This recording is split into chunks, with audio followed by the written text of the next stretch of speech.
नमस्कार साथियों, स्वागत है आप सभी का एक बार फिर से Kumar Gaurav current affair class notes में। और मैं मनमोहन सविता आप सभी के सामने लेकर हाजिर हूँ 2 नवंबर 2022 के महत्वपूर्ण current affair class notes revision, जो आपकी सभी कॉम्पिटेटिव एग्जाम की दृष्टि से काफ़ी ज़्यादा इंपॉर्टेंट रहेंगी। और आप सभी को पता है, मैं इसमें आप सभी के लिए आरओ और एआरओ से संबंधित कुछ स्पेशल फैक्टों पर भी हम चर्चा करते हैं, तो उनको भी आज हम चर्चा करेंगे। आज आपके लिए एक घर से क्वेश्चन भी दिया जाएगा जिसका आंसर आपको कमेंट बॉक्स में देना है, और कल वाले क्वेश्चन का आंसर भी आज हम जानेंगे। इसके साथ साथ सभी ललन टॉप प्रश्न और कुछ मेरे एक्स्ट्रा फैक्ट्स, कुछ एक्स्ट्रा एफर्ट्स मैं आपको दूंगा जो आपके लिए इस क्लास में महत्वपूर्ण साबित होंगे। तो सभी को पेशेंस के साथ वीडियो को देखना है। वीडियो पसंद आए तो वीडियो को लाइक करना है, दोस्तों के साथ शेयर करना है, और चैनल पर यदि नए आए हो तो उसको सब्सक्राइब करना है। तो आइए साथियों, शुरुआत करते हैं बेहतरीन से क्वेश्चन से, जिसमें मैं आपको फुटबॉल से संबंधित सभी फैक्टों पर चर्चा कराऊंगा। तो आइए देखिए, पहला क्वेश्चन है आपका कि 8वां यानी 8 बार बैलन डी ओर अवार्ड, फुटबॉल से संबंधित एक अवार्ड है जिसका नाम है बैलन डी ओर अवार्ड या बैलन डी ओर पुरस्कार। ये 8वीं बार किसने जीता है, आप सभी को याद रखना है। बहुत ही फेमस खिलाड़ी हैं फुटबॉल के, लियोनेल मेसी।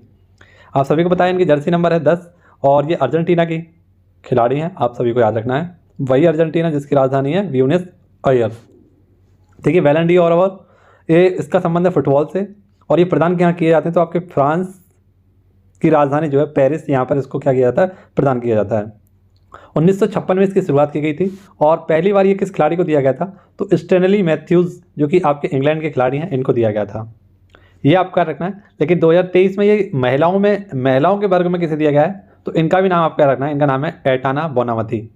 ये एटाना बोनामती कहाँ की है, तो स्पेन की है, ये आपका रखना है। और पुरुषों में ये पुरस्कार किसको दिया गया, तो लियोनेल मेसी को दिया गया है। ये भी आपको यहाँ से याद रखना है। इसी के साथ साथ एक पुरस्कार और यहाँ पे दिया गया है, बेस्ट गोलकीपर।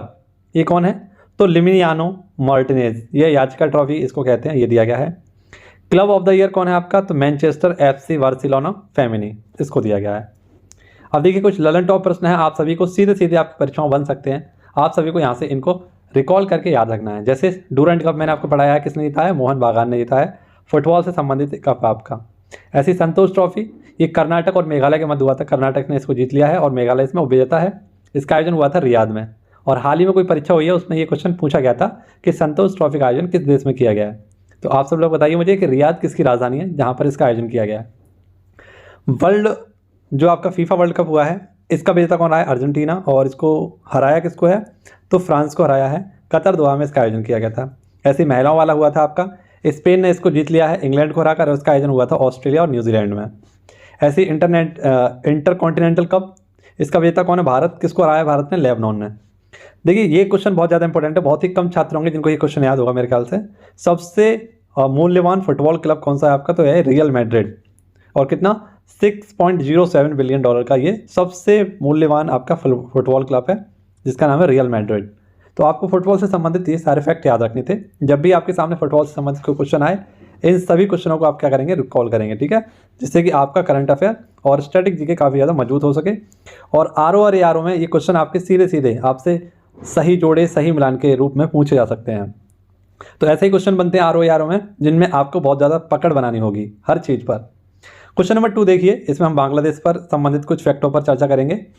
जैसे क्वेश्चन आपसे पूछा गया है, सलीम उल हक इनका हाल ही में निधन हो गया है, और सलीम उल हक, इन्हें जलवायु क्रांतिकारी के रूप में जाना जाता था, यानी इनको जलवायु क्रांतिकारी भी कहा जाता था, और इन्हीं को इसी वजह से 2007 में शांति के नोबेल पुरस्कार से भी सम्मानित किया गया। इनका संबंध किससे है, बांग्लादेश से है। अब साथियों, बांग्लादेश की बात आई है तो बांग्लादेश से संबंधित सारे फैक्टों पर हम चर्चा करेंगे। जैसे बांग्लादेश की जो स्थापना हुई थी, कब हुई थी, 1971 में। आप सभी को पता है कि बांग्लादेश जो था पहले क्या था, पूर्वी पाकिस्तान के नाम से जाना जाता था, और ये पश्चिमी पाकिस्तान से अलग हुआ था। ये भी आपको याद रखना है, ठीक है। राजधानी क्या है इसकी, तो ढाका है। मुद्रा क्या है इसकी, टका है। प्रधानमंत्री यहाँ की शेख हसीना। और यहाँ के आधुनिक संस्थापक कौन थे, या मैं आपसे पूछूं कि बांग्लादेश के आधुनिक संस्थापक कौन थे, या बांग्लादेश के पिता किसे कहा जाता है, तो शेख मुजीबुर रहमान को कहा जाता है। लिबरेशन वॉर गैलरी हाल ही में कहाँ खोली गई थी, तो ये भी बांग्लादेश में खोली गई थी, आप सभी को याद रखना है। कुछ युद्धाभ्यास भारत और बांग्लादेश के मध्य होते हैं, जैसे बोंगो सागर और संप्रीति, किसके साथ होता है, ये हमारे बांग्लादेश के साथ होता है। बांग्लादेश के साथ भारत के 5 राज्य लगते हैं, कितने, बांग्लादेश के साथ भारत के 5 राज्य लगते हैं। कौन कौन से हैं वो राज्य, तो देखिए, असम है हमारा, त्रिपुरा है, पश्चिम बंगाल है, मेघालय है, मिजोरम है। तो इन 5 राज्यों की सीमा बांग्लादेश से लगती है और टोटल इस सीमा का जो नंबर है आप लोग याद रखना 4096.6 किलोमीटर है। जिसमें आपको कुछ फैक्ट याद रखने हैं, जैसे असम की सीमा है ना, असम की सीमा 2 बार लगती है किससे? बांग्लादेश से। असम से 3 बार सीमा या 3 ओर से घिरा कौन है? बांग्लादेश से, तो त्रिपुरा घिरा हुआ है। और सर्वाधिक सीमा इन राज्यों में किसकी लगती है? जबकि सब राज्यों में देखें तब भी किसकी लगती है? तो पश्चिम बंगाल की सीमा लगती है बांग्लादेश से। बांग्लादेश और भारत के साथ कुछ ट्रेन चलती हैं, जैसे बंधन है, मैत्री एक्सप्रेस है, मिताली एक्सप्रेस है, ये तीनों किसके साथ चलती हैं? भारत और बांग्लादेश के मध्य चलती हैं।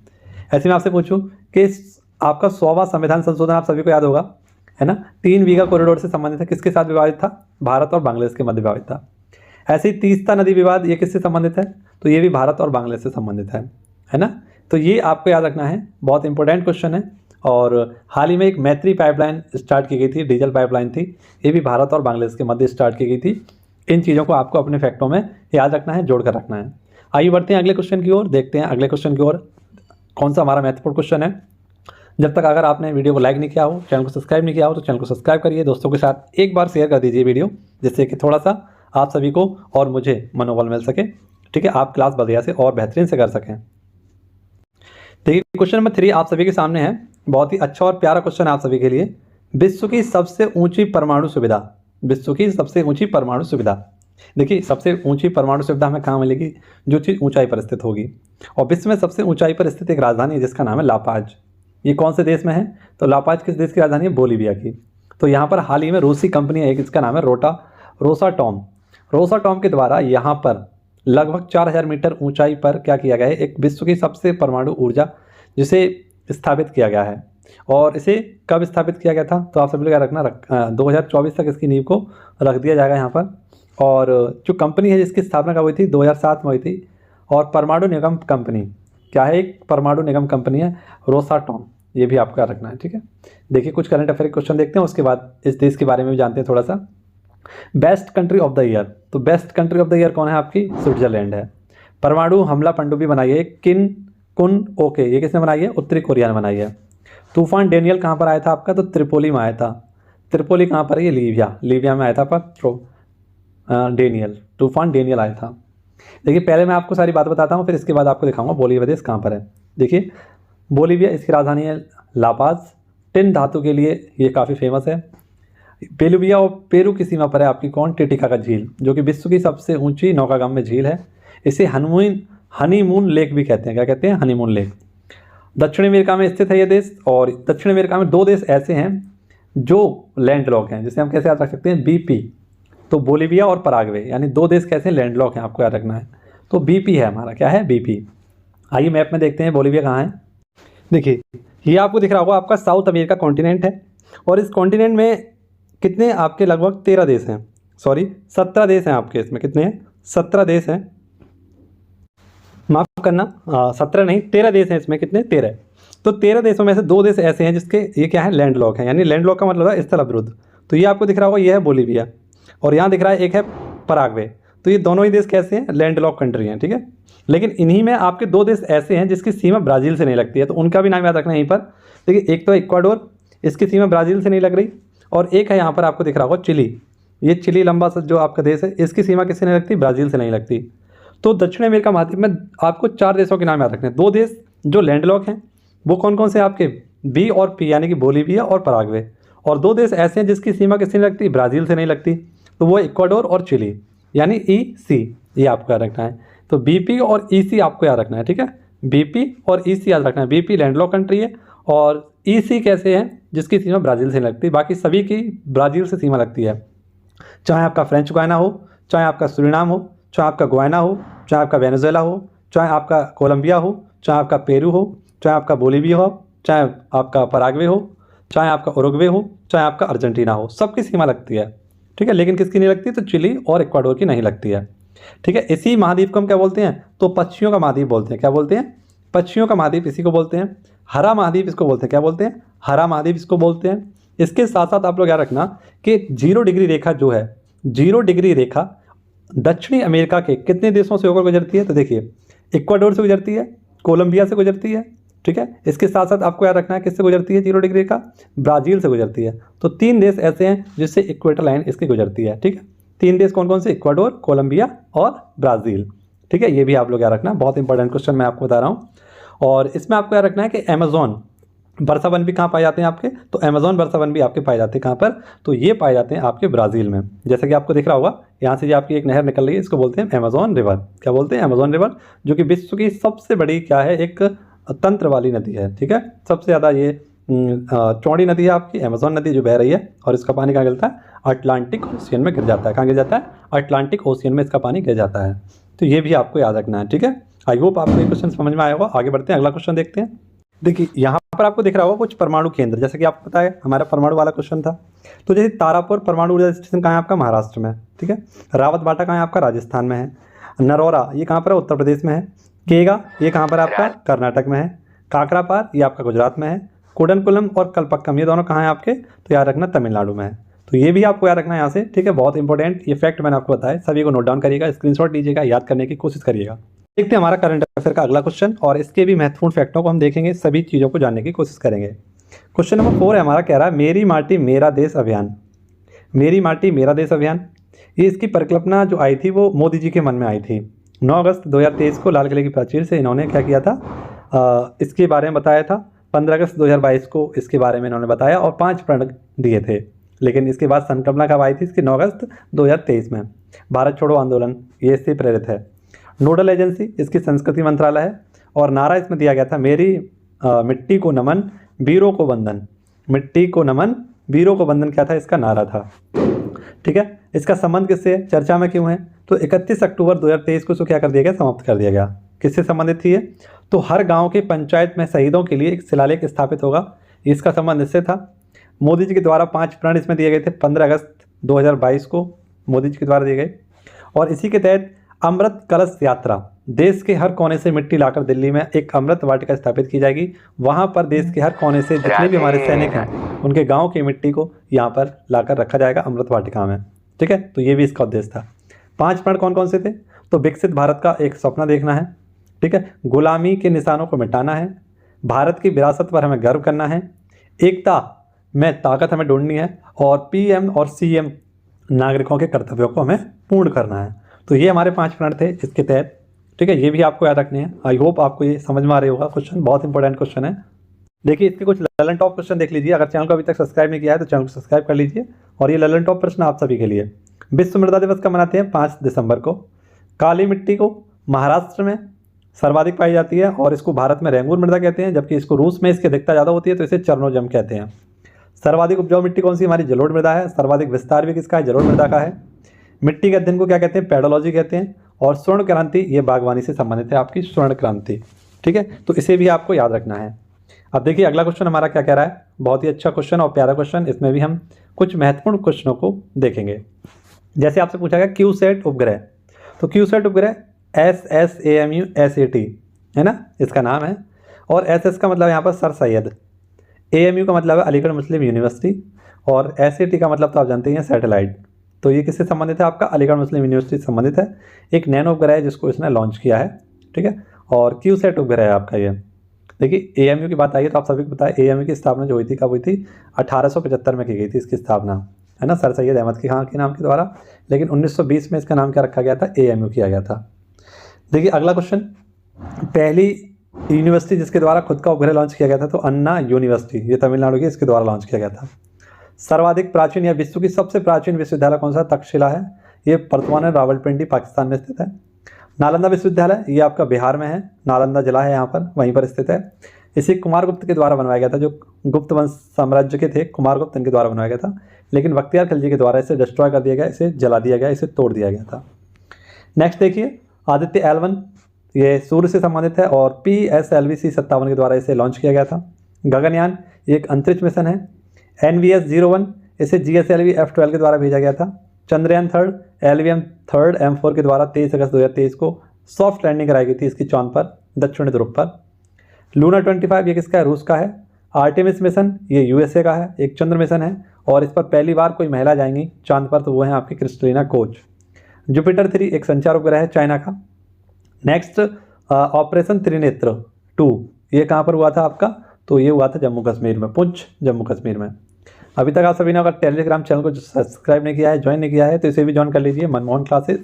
नहीं तो आप 9027197359 इस नंबर पर भी कॉल करके आप PDF इसकी ले सकते हैं।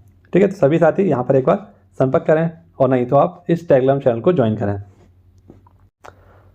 अगला क्वेश्चन देखिए आपका है हुमेरा मुश्ताक का संबंध। तो हुमेरा मुश्ताक का संबंध किससे है? जम्मू एंड कश्मीर से है। चर्चा में क्यों है ये? तो ब्रिटिश एंडेयोर चैंपियनशिप में भाग लिया है इन्होंने। ब्रिटिश एंडेयोर चैंपियनशिप है, इसमें पहली बार किसी भारतीय महिला ने भाग लिया है, तो वो यहाँ आपकी Humera Mushtaq. International driving licence लेने वाली भी पहली महिला हैं ये। ठीक है, इसका आयोजन कहाँ हुआ था? तो लंदन में। शुरुआत कब हुई थी? 1977 में। कप इसको हम क्या कहते हैं? तो बिट कार भी कहते हैं। फर्स्ट मोटो GP 2023 का विजेता कौन है?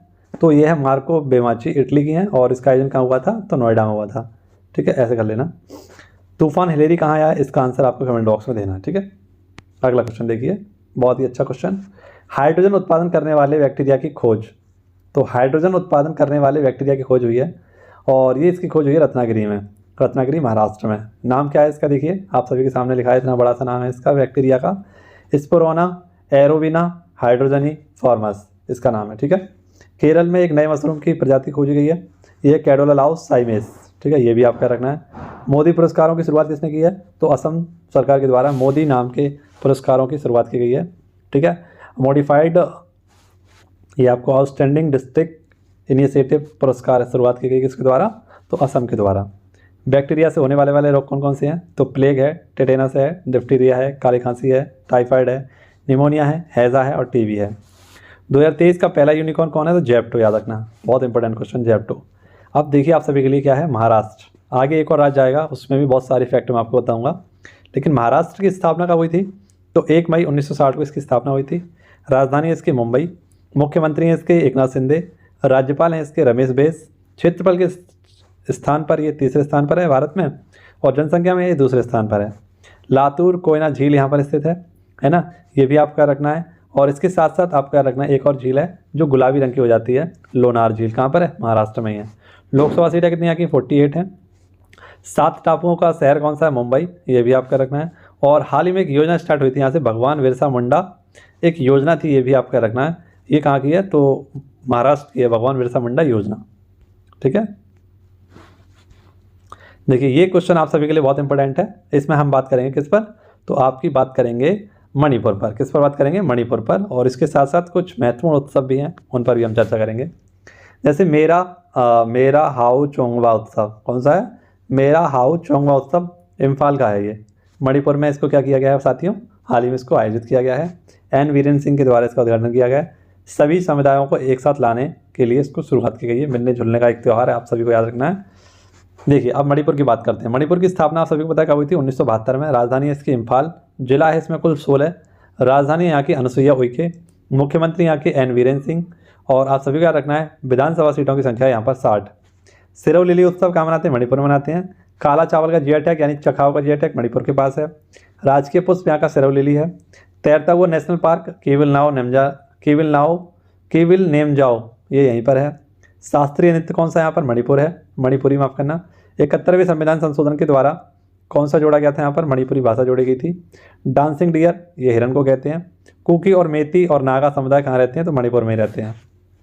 अब ऐसे ही मैं कुछ उत्सवों के बारे में आपसे पूछूं, जैसे जल्लीकट्टू कहाँ मनाया जाता है? जल्लीकट्टू है आपका। बिहू कहाँ मनाया जाता है? बिहू। ऐसे मैं आपसे पूछूं कि आपका थाईपुसम कहाँ मनाया जाता है? थाईपुसम, है ना। तो ये कुछ उत्सव हैं जैसे आपको बताने हैं। जल्लीकट्टू तमिलनाडु में मनाते हैं, असम में बिहू उत्सव मनाया जाता है। थाईपुसम ये भी तमिलनाडु में मनाया जाता है आपका। ऐसे मैं आपसे पूछूं पोंगल, कौन सा? पोंगल, तो ये भी आपका तमिलनाडु में मनाया जाता है। मैं पूछूं आपसे अट्टुकल पोंगल, तो अट्टुकल पोंगल ये कहाँ मनाते हैं? तो अट्टुकल पोंगल मनाया जाता है ये आपका कहाँ पर? ये मनाया जाता है केरल में। कहाँ मनाया जाता है? केरल में। अगला क्वेश्चन देखिए, क्वेश्चन नंबर 9, काफ़ी महत्वपूर्ण क्वेश्चन है। सिंगूर संयंत्र का विवाद। तो सिंगूर संयंत्र का विवाद ये पश्चिम बंगाल से है। नैनो कार निर्माण के लिए एक फैक्ट्री लगाई गई थी, तो वहाँ पर के नागरिकों ने भूमि विवाद कर दिया, और 2008 में इसको स्टार्ट किया गया था टाटा के द्वारा। कंपनी कौन सी थी? टाटा। तो यहाँ पर ये अपने केस को, ज़मीनी विवाद को लेकर कहाँ चले गए? सुप्रीम कोर्ट में चले गए टाटा कंपनी, और वहाँ पर फैसले के दौरान 766 करोड़ रुपए यहाँ पर इसको प्रदान किए जाएंगे टाटा कंपनी को। अब देखिए पश्चिम बंगाल की बात हम पुनः से कर लेते हैं। पश्चिम बंगाल की राजधानी क्या है? कोलकाता। ठीक है। मुख्यमंत्री कौन है? ममता बनर्जी। राज्यपाल हैं यहाँ के आनंद सी बोस। विश्व का सबसे बड़ा डेल्टा तो सुंदरबन डेल्टा यहीं पर स्थित है। 41वीं वर्ल्ड हेरिटेज साइट बनी थी हाल ही में, आपको बताया, शांति निकेतन। 1901 में इसकी स्थापना की गई थी। 1921 में भी इसकी स्थापना रीऑर्गेनाइजेशन किया गया था। वंदे भारत यानी कि पूर्वोत्तर भारत की पहली वंदे भारत ट्रेन कहाँ चली थी? तो गुवाहाटी से न्यू जलपाईगुड़ी के लिए चली थी।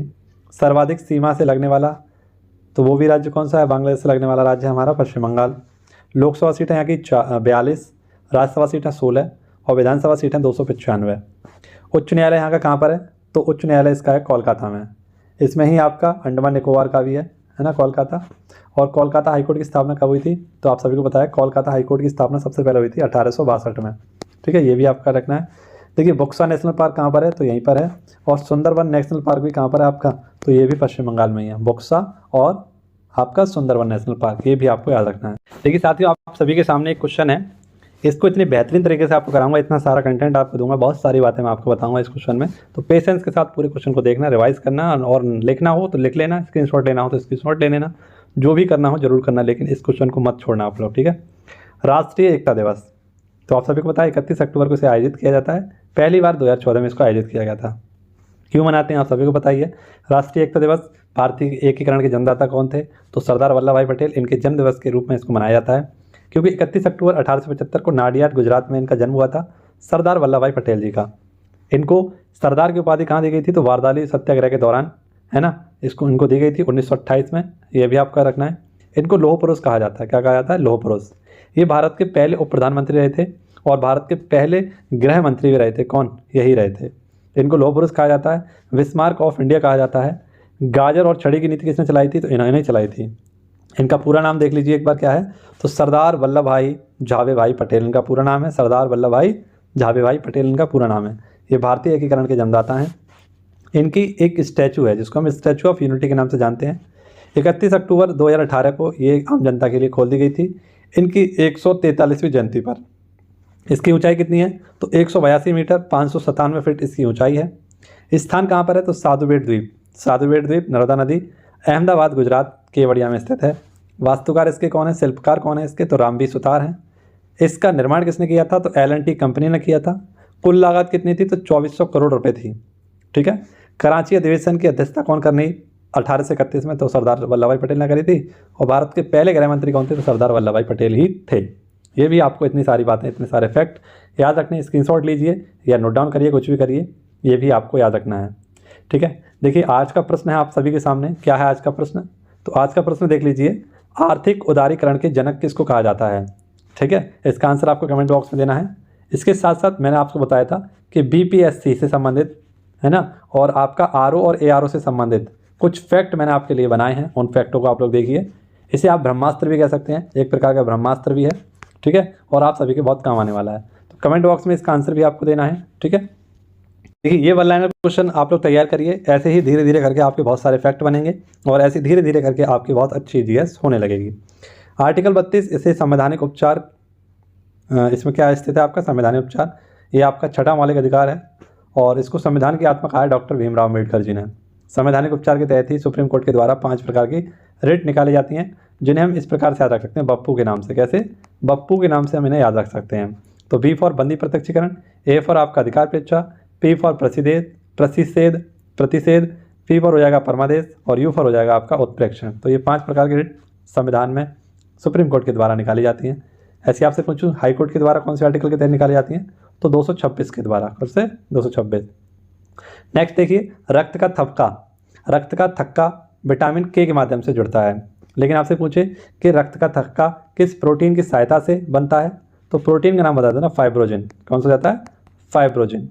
लेकिन आपसे पूछे कि कौन सा अवयव होगा? तो कैल्शियम +2, ये भी आपको याद रखना है। लेकिन आपसे पूछे कि आपका रक्त का थक्का बनाने के लिए आपका ब्लड का कौन सा काम करता है? तो वो है प्लेटलेट्स। कौन है? प्लेटलेट्स काम करती हैं। लेकिन विटामिन में पूछे तो विटामिन K बता देना। ऐसी कांग्रेस की पहली महिला अध्यक्ष कौन थी? तो 1917 में कलकत्ता अधिवेशन में एनी बेसेंट थी आपकी। एनी बेसेंट के द्वारा भारत में ये 1893 में थियोफिजिकल सोसाइटी की अध्यक्ष बन के आई थी। ठीक है, ये भी आपका रखना है। थियोफिजिकल सोसाइटी जिसकी स्थापना कब हुई थी? 1875 में हुई थी, है ना। और मैडम ब्लावात्स्की और अल्टमैन के द्वारा इसकी स्थापना की गई, अल्कॉल्ट के द्वारा। नेक्स्ट देखिए, सुप्रीम कोर्ट में कुल जजों की संख्या कितनी है वर्तमान में? तो ये है आपकी 33+1, है ना।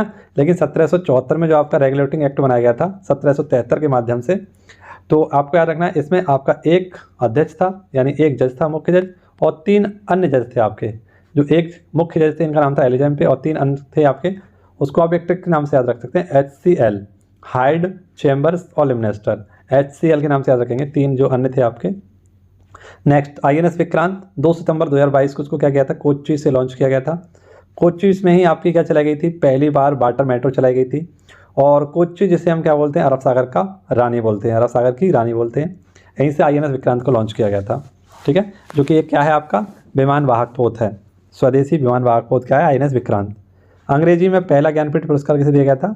तो अभिलाष घोष को दिया गया था। किसको? अमिताभ घोष को दिया गया था, ठीक है, अमिताभ घोष को। लेकिन अंग्रेजी, है ना, क्या हो? भारतीयों की शिक्षा का माध्यम हो, ये किसने कहा था? तो मैकाले ने कहा था। किसने कहा था? मैकाले ने कहा था। ये भी आपका रखना है। DRDO, इसके अध्यक्ष कौन है? तो DRDO के अध्यक्ष हैं समीर वी कामत। तीनों गोलमेज सम्मेलन में भाग लेने वाले कौन थे? तो वे थे आपके भीमराव अम्बेडकर जी।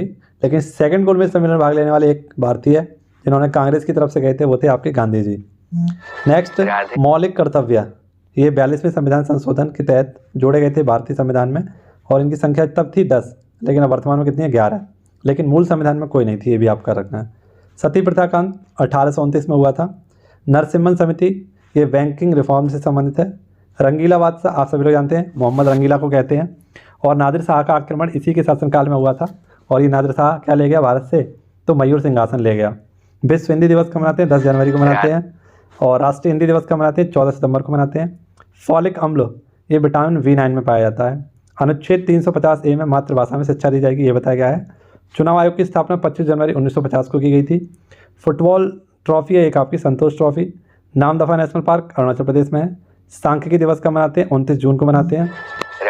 SDR किसकी मुद्रा है? तो SDR मुद्रा है किसकी? IMF की। इंडिया मीन्स फ्रीडम किसकी पुस्तक है? अबुल कलाम आज़ाद की। व्यास सम्मान ज्ञान चतुर्वेदी को दिया गया है पागलखाना के लिए 2022 का। प्रबुद्ध भारत पत्रिका किसकी है? तो डॉक्टर भीमराव अम्बेडकर जी की है।